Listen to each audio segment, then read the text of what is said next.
history is rewritten by the victors. They say you started it, and you're getting what you deserve. But you had no choice. You were only defending yourselves. And you weren't even just defending yourselves. You were defending the light of knowledge and the future of the human race. The last stand of the Word of Blake did not actually occur the way it's written in the history books.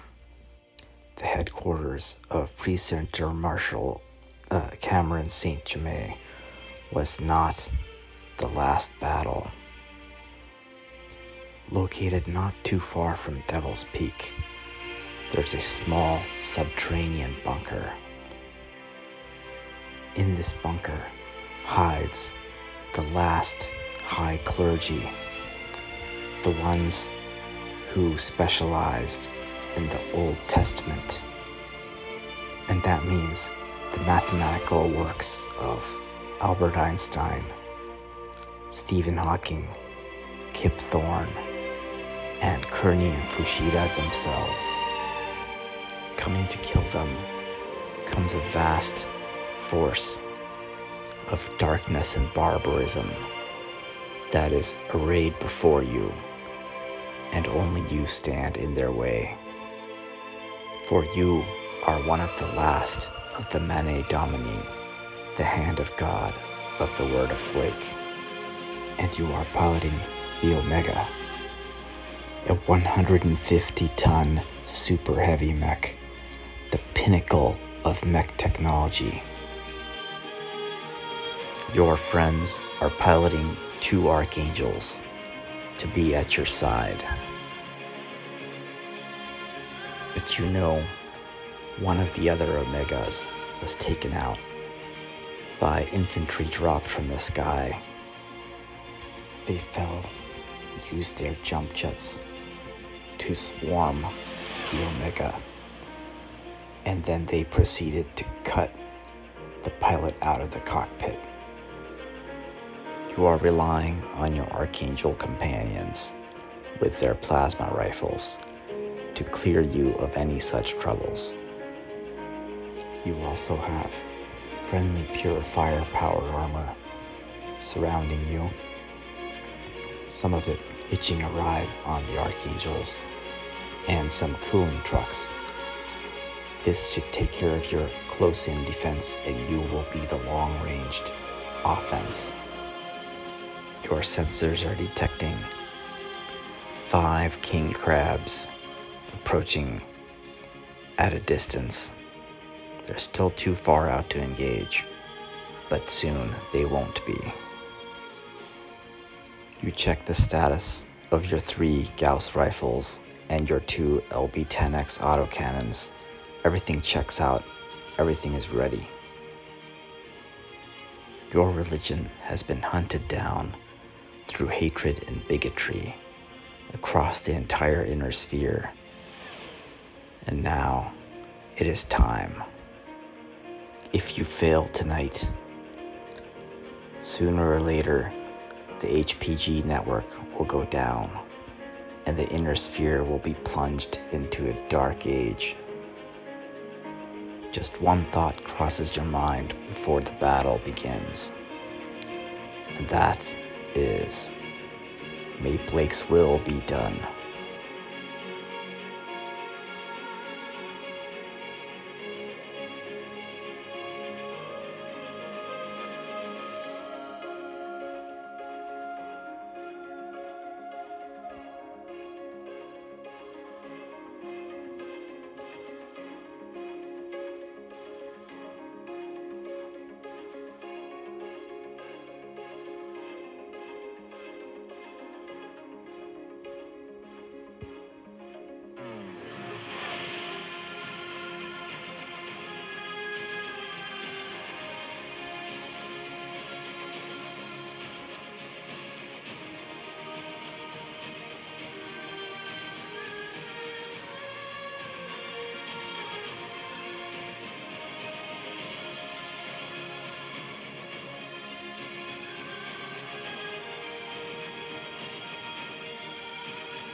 And so it begins.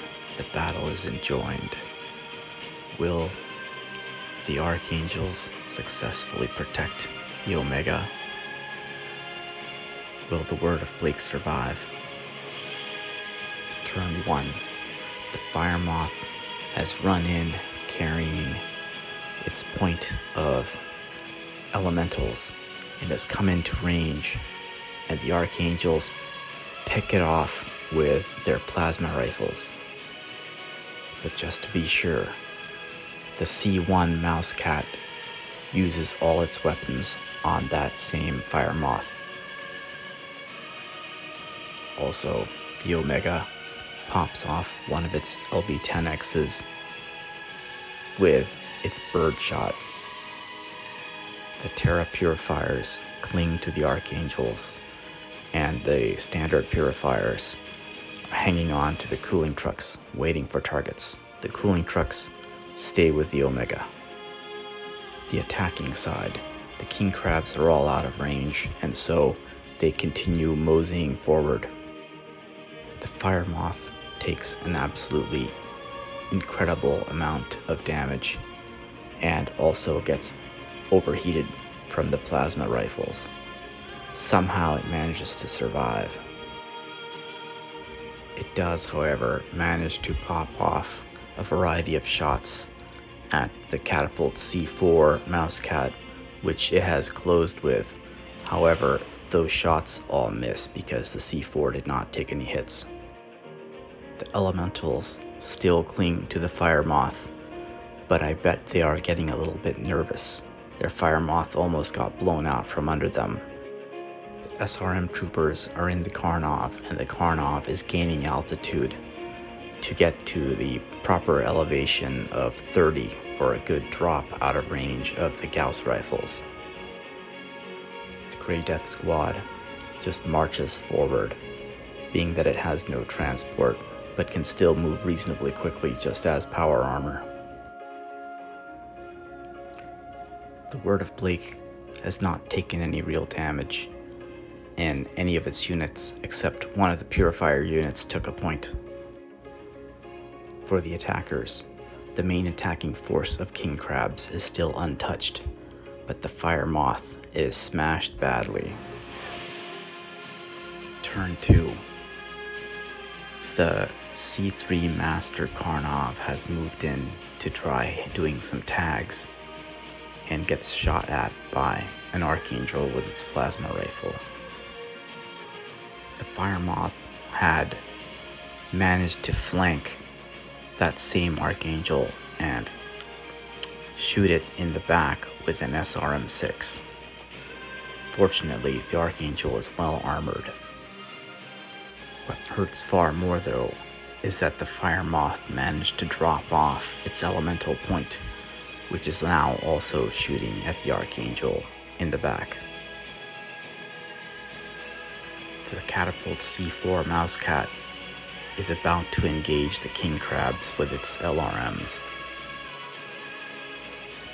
The Catapult C1 Mousecat, however, is engaged to that same damn Firemoth.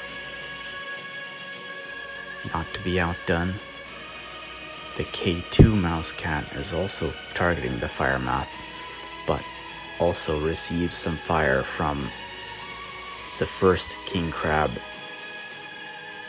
The Omega is still at range 26 to the nearest King Crab, so it doesn't shoot at it, but it does pop off an LB-10X in birdshot mode towards the Firemoth just to help out. The various Purifiers take pot shots at the Firemoth whenever possible, but the Flamer trucks are not quite in range, so they just stay near the Omega. One of the C3 networked King Crab 008Bs has managed to get into range of the Catapult K2 and starts shooting its weapons at it. No incoming fire hitting the Karnov C3 Master means it managed to dodge the plasma shot from that Archangel. The Firemoth does not do so well, and under a barrage of firepower goes down this turn. but not before having successfully dropped off its payload of that elemental point.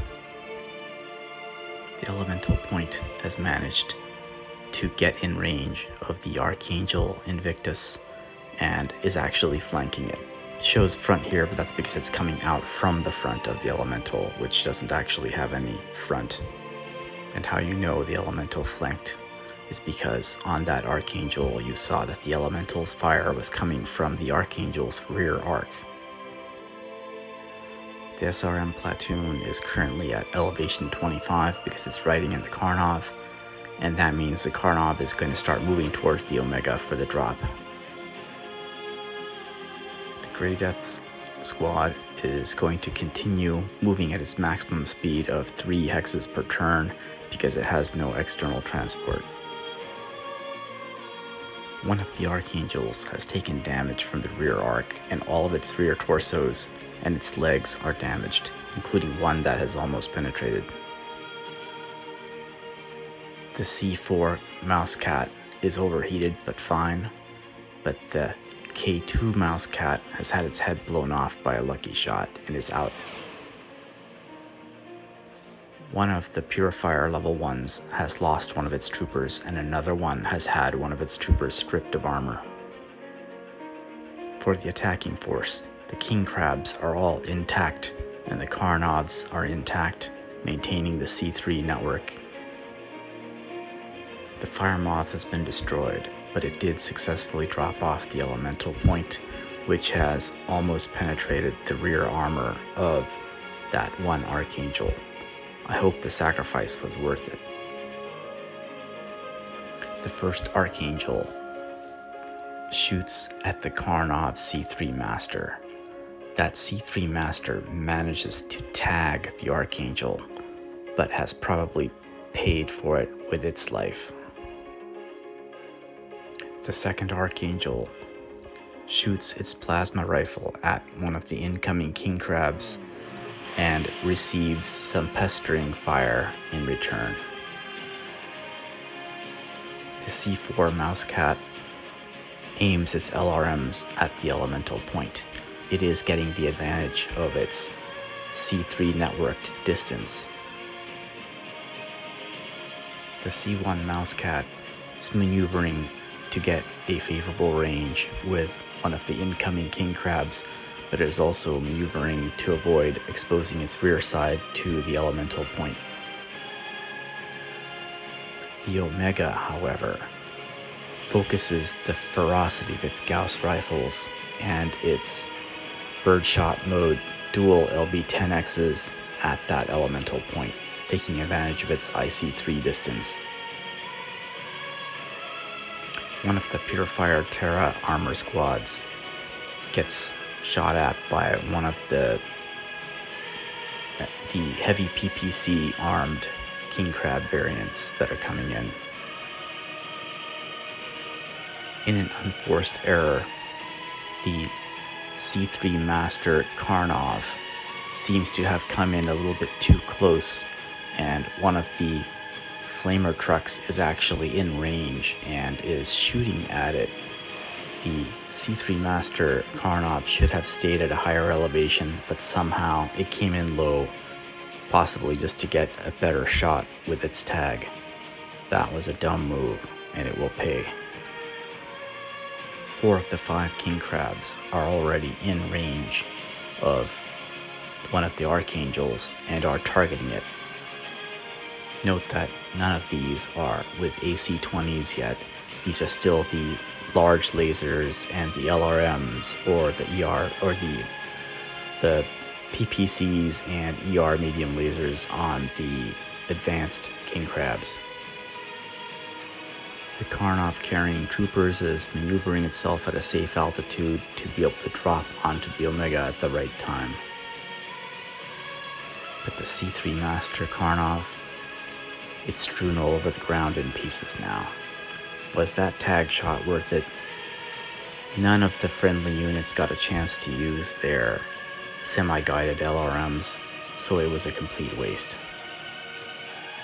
The Zero Cat continues to trudge forward. It's got shock and awe awaiting with its 28 small lasers, if it manages to close with the enemy, that is. And the elemental point?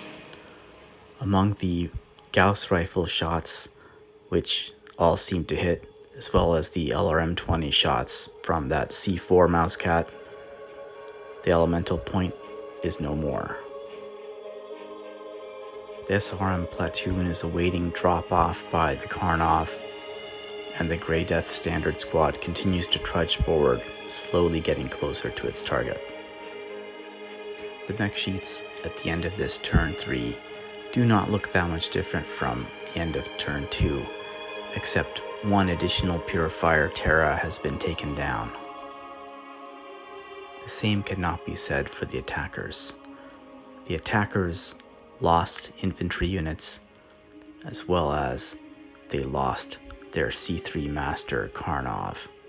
This will cause their C3 net to collapse on future turns. But now it is turn 4, and the king crabs have finally reached roughly fighting range with the archangels. And so the real fighting is beginning. All of that previous fighting was just warm-up. Second archangel, which is the one that is mostly in range, begins exchanging fire, shooting at the Catapult 0, as well as receiving fire from the Star League era King Crab, the Royal variant, as well as the updated modernized King Crabs with the heavy PPCs and AC2s. Taking advantage of the IC3 distance, the Catapult C4 mousecat launches its LRMs at the Royal King Crab, the 000B, that's the one with the AC-20s. The Omega shoots one of its autocannons at the Catapult 0, but it seems to have a bad angle. Otherwise, it would have used its Gauss rifles on the King Crabs, which it doesn't. The various Purifier units and the cooling trucks stay close to the Omega, but are mostly out of range. Let's see what the attacker sees this round. The perspective of the King Crabs. King Crabs all shoot at the Archangel. However, one of them receives a total of 4 clusters from the Catapult C4, so half the LRMs missed and half of them hit. The Karnov carrying the SRM troopers is likely close to its drop point. The Catapult 0 with its array of small lasers has not yet made it into range, but has started taking some internal damage, although minor still. The Archangel that was attacked from the rear by the Firemoth and its payload has taken the majority of the heavy weapons fire from the King Crabs, and in an amazing twist of fate, not too many shots hit the same places and it still has not taken serious damage. For the attacking forces, the majority of the attacking force is still intact. 5 King Crabs, mostly undamaged, with a few scratches here and there.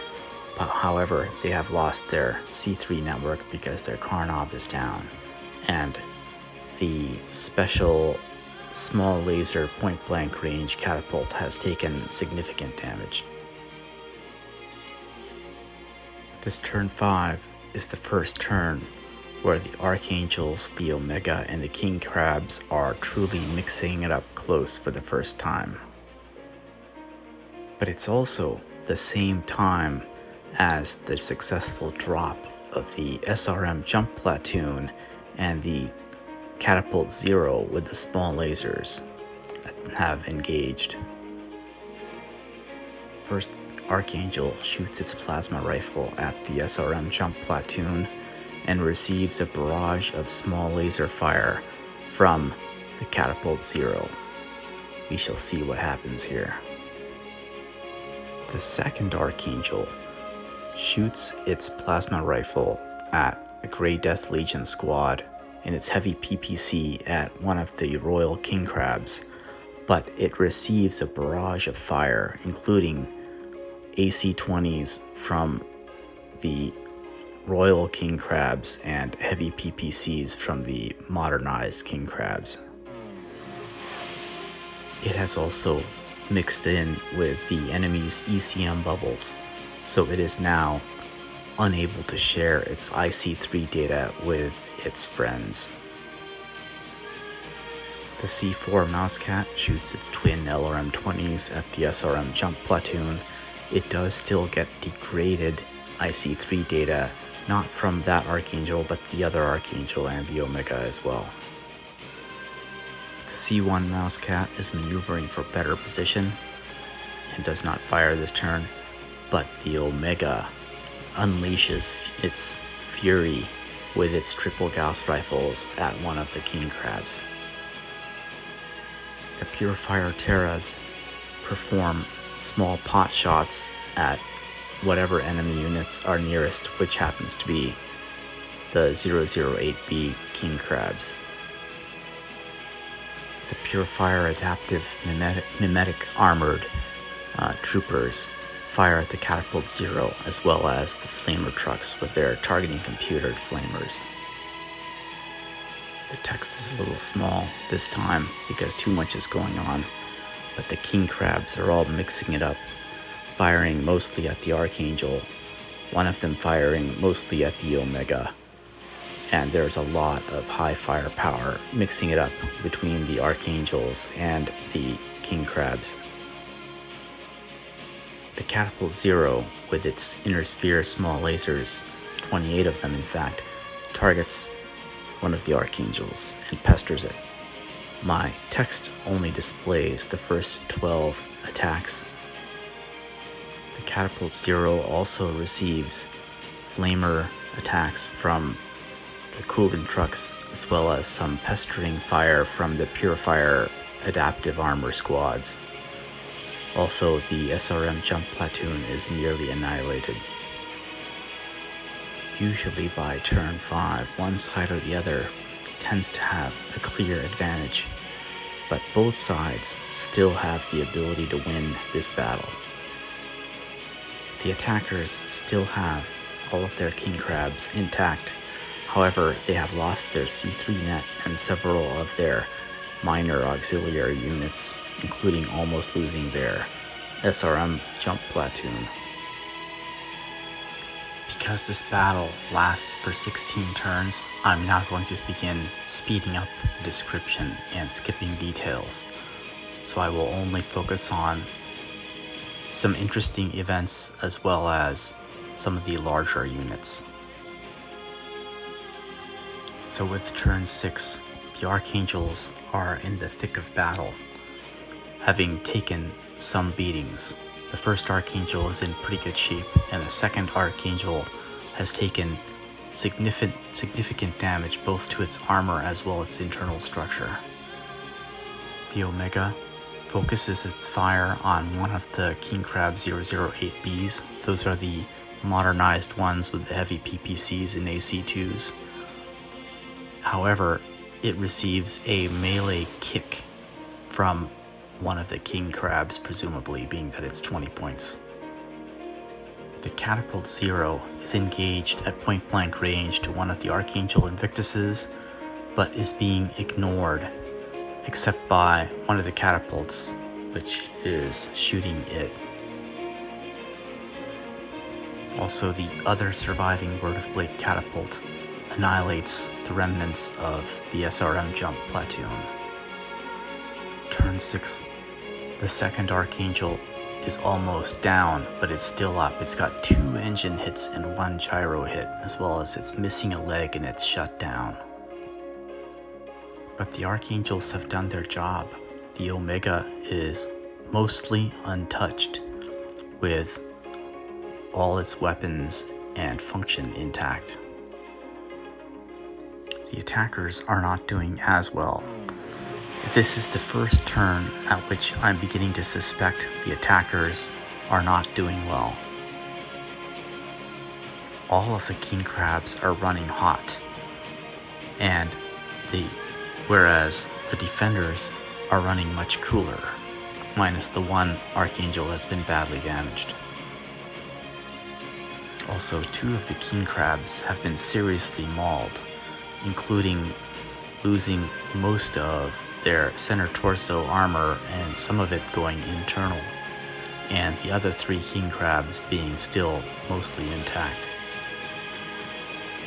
I will from now on go even faster, only going over the mech sheets and not getting as much into the narratives. At the end of turn 7, the first Archangel is still mostly intact. The second Archangel is severely crippled and only has 1 leg, effectively immobilized. The Omega gets its leg punctured and starts taking significant internal damage in one of its legs, but is in otherwise nearly perfect condition. All of the units are still intact, or at least functional, except for the K2 Mouse Cat variant, which fell early to an unlucky headshot. The attacking side does not look as well off. 3 of the king crabs have significant damage, although 1 is unscratched. And many of the supporting units, such as all of the infantry units, are gone. By turn 8, the second Archangel is shut down, but still in the fight. Other than the loss of the 1 supporting Catapult and the severe damage on 1 Archangel, the defending force is otherwise mostly intact. The attacking force, however, is starting to lose king crabs, and now that there's 1 less king crab, the other king crabs are taking a larger share of the damage. Also, the point-blank small laser array Catapult is starting to take serious damage, has lost a leg, and may be on its way out soon. On turn 9, a vast focus fire on the second Archangel finishes it off with all those king crabs and all that firepower. Turn 9, again, the king crabs continue to run hot. It does not nominally look that bad, per se, considering they just took down one of the Archangels. But the autocannons on the Royal King Crabs are actually starting to run low on ammo, and being that they're AC-20s, 5 shots on one of the autocannons seems like a lot, but there's still a lot of enemy targets to deal with, including all that power armor, which is significantly intact. Also, the 4th King Crab is now shut down, and only the 5th King Crab, though it's running hot, has not been scratched. The loss of the Archangel in the previous turn was a significant blow for the defenders. However, the other Archangel is still up, and the Omega is almost in the same state that it was several turns ago, still just in perfect condition, able to shoot its Gauss rifles with reckless abandon. However, for the attackers, round 10 has been a disaster.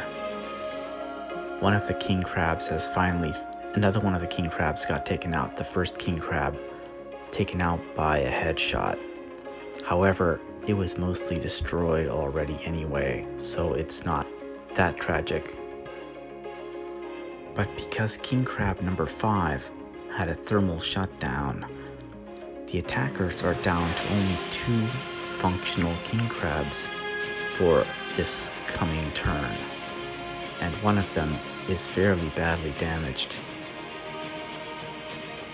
One thing I noticed when I looked through the logs is that the flamer trucks are actually doing a fairly good job of helping keep the king crabs hot. At risk of jumping back into the narrative, just take a look at this shot right here. The Inferno trucks are heating up the king crabs, and the king crabs are overheating and shutting down. just like they should be. The first Archangel is still up, though it's starting to take more and more damage. The Omega is still nearly in the same state that it was several turns ago, protected well by the Archangels. However, it is getting ECM'd and its IC3 net has been cut off. This time, for the attackers, King Crab 4 is shut down. Heat has been a continuous problem, and those enemy cooling trucks are definitely not helping. At least King Crab 5 is still in perfect condition, and is now also reactor restarted. Oh, but turn 12, things change again. One of the King Crabs has gotten behind the Omega and has managed to hit it in the center rear torso. Some of that damage has become internal. That really hurt. Another shot like that, and this could flip yet again. It could be the end of the Word of Blake. But not if the Manet Domini have anything to say about it. For King Crab 4 falls this turn. Now, only 2 King Crabs remain, and they are both running hot, and the Catapult 0 remains crippled, effectively immobilized and unable to help the battle. Turn 13. Almost all the units of the Word of Blake focus fire on a conveniently positioned King Crab number 5. The previously unscratched King Crab becomes badly damaged in one turn. The Archangel and the Omega are both under ECM, but are still functional. The Omega is still looking pretty good. The Archangel, not so much, but still up. The Catapults are still functional in the IC3 network and still have ammunition, and they have been doing a beautiful job supporting the battle, taking down those King Crabs. The attackers are not in good condition now. They only have 2 combat effective mechs, whereas the enemy has several. Both of those combat effective mechs are badly damaged, and one of them is starting to run low on ammunition and may have to start choosing and picking its shots. Turn 14. The Archangel zombie factor is playing a role. That first Archangel has been mauled badly. It's lost its legs, it's been immobilized, but it can still fight. It can prop itself up on one arm and shoot with the other. The Omega had a scare a couple turns back from when it got shot from behind by one of the King Crabs, but it has survived, and it is still nearly fully functional. One of its autocannons is starting to run low on ammo, but its Gauss rifles have plenty. There is still also a lot of Purifier battle armor still on the map, as well as 2 catapults, though one of them is nearly out of ammo. The other one seems to still have plenty, as you can tell from the LR Plus versus the LR2, which means it only has 2 shots left on its LRMs. On the attacking side, the Royal King Crab only has 2 shots left on one of its autocannons, but it still does have a large laser after all. And the Energy King Crab, that is the 008B, well, those capital X's means it has lost almost all its armor on those locations, but it's still not taking internal damage, so technically it's in fairly good condition. But then again, so's the Omega. Look at that first Archangel, turn 15. Those colons mean there are only a few points of internal structure remaining. Just imagine what that mech looks like. On its right arm, there are still some few pieces of armor, and the internal structure is intact. And oh, by the way, that happens to have a plasma rifle. On the right side rear, there is still a little bit of armor left too. But everywhere else, everything is gone. The armor is gone. The internal structure is smashed and jiggling. Sparks are coming out of it. Wires are jiggling out. It's just barely holding together. It's being a zombie. And it's continuing to shoot with its plasma rifle. An unkillable mech zombie. On the attacking side, the second king crab, that is the ammo variant, has been knocked prone and failed to get up last turn, so it is still trying to get up. And the energy variant has taken an engine hit. It's now leaking heat. It's a bad sign. Finally, turn 16. Now, getting back into the narrative to remind you that all this time, the Purifier battle armor has been doing its job. In fact, one of these Purifier battle armor, the Terra Armor Squad, even though it only has half its troops left, has pissed off the King Crab, the Royal variant, enough that the Royal variant started popping off its AC-20s at it. And another one of the Purifier adaptive armor squads, or level 1s as you want to call them, as the Word of Blake does, has attempted a leg attack on one of the king crabs. These little guys just keep on going. So what happened to the king crabs? Well, the ammo variant of the king crab, the one that's popping off its AC-20s in revenge towards the Purifiers, is just getting bombarded with Gauss rifles and flamers and goes down. And the other king crab, well, the Archangel has something to do with that. One of the final shots, one of the kill hits, is a plasma blast from that very same plasma rifle. The king crab goes down to the unkillable Archangel with its zombie weapons in its center torso and its right arm. So the final battle scene, the Archangel, torn to shreds, still has its weapons in its center torso and right arm, still functional. And the Omega, well, just a little patch up on the armor, other than the left leg, which has gone internal, and reload the ammo and she'll be as good as new.